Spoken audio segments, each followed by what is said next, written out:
Hi friends, welcome back to my channel. ನಾನು ಶೋಭಾ.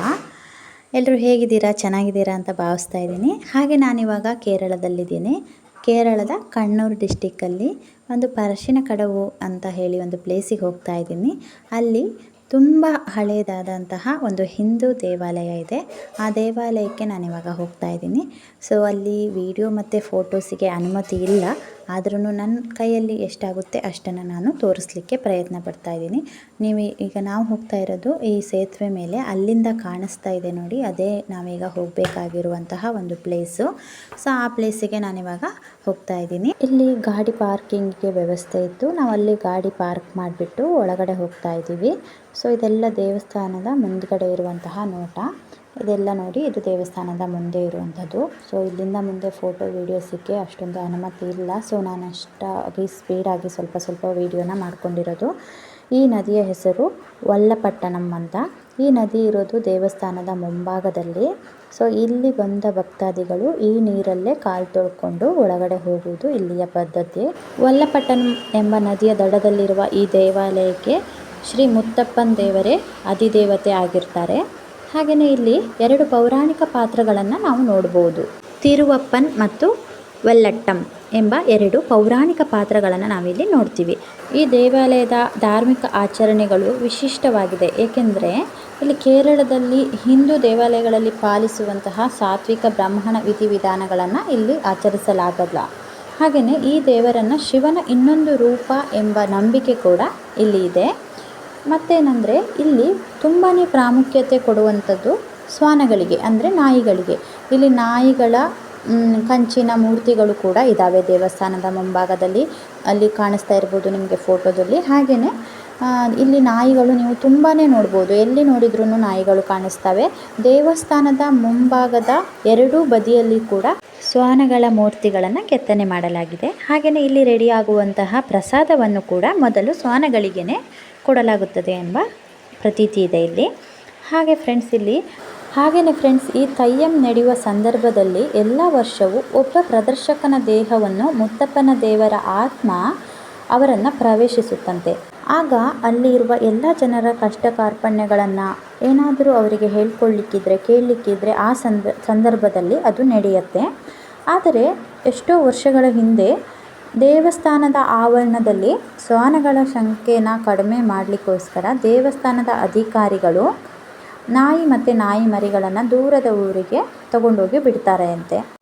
ಅದಾದ ಮೇಲೆ ನಡೆದಂತಹ ಮುತ್ತಪ್ಪನ ತಯ್ಯಂ ಏನಿರುತ್ತೆ ಅದರಲ್ಲಿ ಮುತ್ತಪ್ಪನ ದೇವರ ಆತ್ಮ ಪ್ರದರ್ಶಕನ ದೇಹವನ್ನು ಪ್ರವೇಶಿಸಲು ನಿರಾಕರಿಸುತ್ತೆ. ಆವಾಗ ತಯ್ಯಂನ ಸಾಧಕನಿಗೆ ಪ್ರದರ್ಶನ ನೀಡಲು ಸಾಧ್ಯವಾಗಲ್ಲ ಅಂತೆ. ಆಗ ಮುಖ್ಯ ಅಧಿಕಾರಿಗಳಿಗೆ ತಮ್ಮ ತಪ್ಪಿನ ಅರಿವಾಗಿ ಮತ್ತೆ ನಾಯಿಗಳನ್ನು ಇವಾಗ ಬಿಡಲಿಕ್ಕೆ ಶುರು ಮಾಡಿದ್ದಾರೆ ಅಂತೆ. ಅಂದರೆ ಇವಾಗ ಕೂಡ ತಯ್ಯಮ್ಮು ಎಲ್ಲ ವರ್ಷಗಳು ಅದೇ ರೀತಿ ಯಾವುದೇ ಅಡೆತಡೆ ಇಲ್ಲದೆ ನಡೀತಾ ಇದೆ ಅಂತೆ. ಹಾಗೆಯೇ ಫ್ರೆಂಡ್ಸ್ ಇಲ್ಲಿಯ ಪ್ರಸಾದ ಏನು ಅಂದರೆ ಟೀ ಮತ್ತು ಕಪ್ಪು ಕಡಲೆ ಎಲ್ಲರಿಗೂ ಪ್ರಸಾದವಾಗಿ ಅದನ್ನು ಕೊಡ್ತಾರೆ. ಹಾಗೆಯೇ ಫ್ರೆಂಡ್ಸ್ ಇಲ್ಲಿ ನಿಮಗೆ ಊಟ ಮತ್ತು ವಸತಿಗೂ ಕೂಡ ಫ್ರೀಯಾದ ವ್ಯವಸ್ಥೆ ಇದೆ. ನಾನು ನಿಮಗೆ ಹೇಳಿದ್ನಲ್ಲ, ದ್ವಾರ ಬಾಗಿಲ ಮುಂದೆ 2 ಶ್ವಾನಗಳು, ಅದನ್ನು ಇವಾಗ ನಾನು ಫೋಟೋದಲ್ಲಿ ತೋರಿಸಿದ್ನಲ್ಲ ಇದೇ ನಾನು ಹೇಳಿರುವಂತಹ ವಲ್ಲಪಟ್ಟಣಂ ನದಿ. ಇಲ್ಲಿ ಬೋಟಿಂಗ್ ವ್ಯವಸ್ಥೆ ಕೂಡ ಇದೆ. ಸೊ ನಾವಿವಾಗ ಅಲ್ಲಿಗೆ ಹೋಗ್ತಾ ಇದ್ದೀವಿ.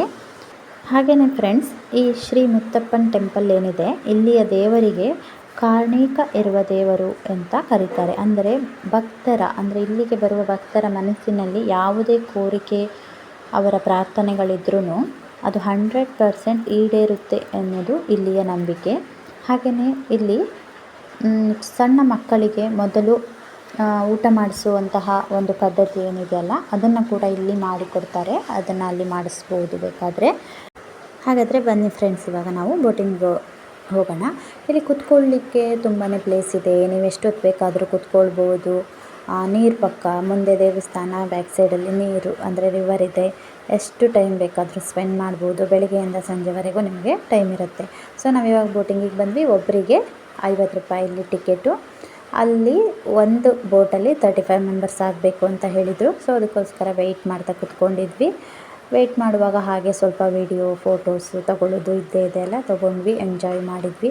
ತುಂಬ ಅಂದರೆ ತುಂಬಾ ಚೆನ್ನಾಗಿತ್ತು. ಮಗಳಂತೂ ತುಂಬಾ ಎಂಜಾಯ್ ಮಾಡಿದ್ಲು. ಹಾಗೆಯೇ ಫ್ರೆಂಡ್ಸ್ ಈ ಮುತ್ತಪ್ಪನ ಟೆಂಪಲ್ಲು ಕೇರಳದ ಹಲವು ಕಡೆ ಇದೆ ಅಂತ ಹೇಳ್ತಾರೆ. ಅಂದರೆ ಕಣ್ಣೂರು, ಕಾಸರಗೋಡಲ್ಲಿ ತುಂಬಾ ಇದು ಕಂಡುಬರುವಂತಹ ದೇವಸ್ಥಾನ. ಕರ್ನಾಟಕದಲ್ಲಿ ಒಂದು ಪ್ಲೇಸಲ್ಲಿದೆ, ಅದು ಕೂರ್ಗ್ ಜಿಲ್ಲೆಯಲ್ಲಿ ಕಂಡುಬರುತ್ತೆ ಅಂತ ಹೇಳ್ತಾರೆ. ಹಾಗೆಯೇ ಫ್ರೆಂಡ್ಸ್, ನಾವು ಬೆಳಿಗ್ಗೆನೇ ಬಂದಿದ್ವಿ, ಇಲ್ಲಿ ಮಧ್ಯಾಹ್ನದವರೆಗೂ ಇಲ್ಲಿ ಕಾಲ ಕಳೆದ್ವಿ. ಸೊ ಇಲ್ಲಿ ನಾವಿವಾಗ ಸ್ವಲ್ಪ ಟೈಮ್ ಬೋಟಿಂಗಲ್ಲಿ ಹೋಗ್ತಾ ಇದ್ದೀವಿ. ಅಂದರೆ ಈ ದೇವಸ್ಥಾನದ ಮುಂಭಾಗದಲ್ಲಿನೇ ಬೋಟಿಂಗ್ ಹೋಗುತ್ತೆ. ನಾವು ರಿಟರ್ನ್ ಬರುವಾಗ ಅಂತೂ ದೇವಸ್ಥಾನದ ಹತ್ತಿರದಲ್ಲೇ ಬರೋದ್ರಿಂದ ನೋಡಲಿಕ್ಕೆ ತುಂಬಾ ಚೆನ್ನಾಗಿರುತ್ತೆ, ಮನಸ್ಸಿಗೆ ಹಿತ ಅನಿಸುತ್ತೆ, ರಮಣೀಯವಾಗಿರುತ್ತೆ. ಆ ಸುಂದರವಾದ ಅನುಭವನ ನಾನು ಹೇಗೆ ಹೇಳ್ಕೊಳ್ಬೇಕು ಅಂತ ನನಗೆ ಗೊತ್ತಾಗ್ತಾ ಇಲ್ಲ. ಅದಕ್ಕೆ ನೀವು ಕೂಡ ಒಂದು ಸಲ ಈ ಪ್ಲೇಸ್ನ ವಿಸಿಟ್ ಮಾಡಿ ಆ ಅನುಭವಗಳನ್ನು ನೀವು ಕೂಡ ಅನುಭವಿಸಿ ಅಂತ ಹೇಳ್ಕೊಳ್ತಾ ನನ್ನ ಇವತ್ತಿನ ವಿಡಿಯೋವನ್ನು ನಾನಿವತ್ತು ಮುಗಿಸ್ತಾ ಇದ್ದೀನಿ.